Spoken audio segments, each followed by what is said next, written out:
Hi, everybody. Welcome to The Truth About Money with John Sakowicz and Jay Johnson.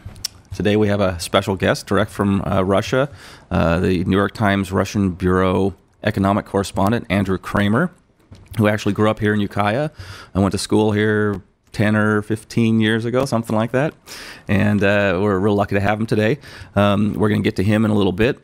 First, we'd like to talk to our host, John Sakowicz, a little bit today. We've had quite a bit of mail and phone calls and things over the last couple of weeks. And it seems that a lot of people want to know who John Sakowicz is. So we're going to do a quick question and Q&A here with John and hopefully shed some light on who he is and do that for about a minute here and then get on to the market wrap. So John, why are you in Ukiah? How did you get here? Well, you know, I hear that a lot. I was actually talking to, I had a coffee with Dr. Miller, Richard Miller, who's has a show right here on KZYX, Body, Mind, what is it? Body, Mind, Spirit, something, Body, Mind, Body, Mind, Health, and Politics, yeah, something right, like that. And he said, why did you end up in Ukiah? A funny story. I came out here for love. Actually, followed a woman out here, and as like a stalker, or no, I had sold. I had been living in Woodland Park, Colorado, where I was a single father to three of my four daughters. They were all teenagers at the time, and was on the board of the hedge fund I helped start back then. So I was kind of transitioning from hands-on day-to-day money management, what money managers call daily P&L responsibility or profit and loss responsibility. And that was Battle Mountain? Battle Mountain Research Group, $3.5 billion unregistered offshore hedge fund. And why was it unregistered? Offshore? Why are hedge funds? Sounds a funds? little shady, John. Well, they're offshore and unregistered because basically you have a lot more freedom to do what you want in an unregistered offshore hedge fund. I mean, one of the things that Tim Knutson asked me here, he said, you know, you're not registered onshore, you're nobody onshore, you're nobody. You know, I'm trying to, you know, you're egotistical, blowhard, sit down, shut up, right? Exactly, egotistical, blowhard, arrogant. Well, I can't finish the last part of that.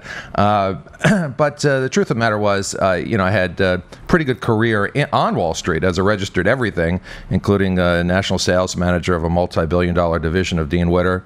Worked on the floors of the New York Stock Exchange and the COMEX and the New York Merc. So why'd you leave all that? Well, wait, let me answer. Let me answer some of these questions.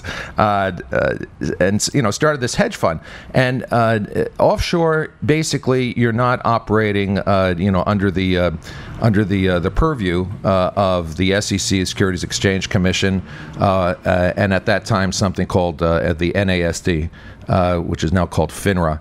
And all the blue sky commissions of the 50 states. And, you know, back when I was a hedge fund operator, there were a lot of regulations. Now, as we know, you know, the problems of this credit crisis arise. The genesis of it was deregulation during the Phil Gramm era when he was chairman of the Senate Banking Committee. But when I launched my hedge fund, you know, this was a very regulated market, and I wanted to go offshore, and I wanted to have trading relationships with global partners at central banks and other international institutions, and just be free to do what I wanted to do, you know, without the strictures of regulation. So that's how I ended up in the Cayman Islands and ultimately in Cyprus and in Macau, which is a free enterprise zone off of China, which is owned by China, like Hong Kong is. But to back up a little bit, had the opportunity to be a single father in Woodland Park, Colorado, and raised my kids there. Kind of had my foot in both worlds, being on the board of Battle Mountain Research Group, but also raising my kids literally on the Continental Divide. Fell in love when that woman moved from the Colorado area out to California. I ultimately followed her and ended up in Ukiah. Now, I've been at a loss of things to do here in Ukiah, and I've done a number of things, including working for the sheriff's office, which is how I got to know Tim Pierce, who's now the chair of the retirement board, and have some feelings about him, both positive and negative, and also worked for United Bank of Switzerland. Was there for a couple of years, and now have now have, I'm doing this show here on KZYX on Community Radio, also a contributing editor at the North Bay Bohemian, where my articles are sometimes syndicated to other papers. So did you kind of have a life change? I mean, you shifted from managing lots of money, and I'm assuming making lots of money, to being a kind of a journalist, artist who typically don't make any money. Well, it's did I have a life change or a change of almost like a change of consciousness? One of the things I did while I was here was teach at the City of 10,000 Buddhas. I taught at the School of Developing Virtue and Instilling Goodness, and have been sort of a half-ass Buddhist for most of my life. Was raised a Catholic, but a Buddhist, kind of in the tradition of Thomas Merton, the Trappist monk and peace activist.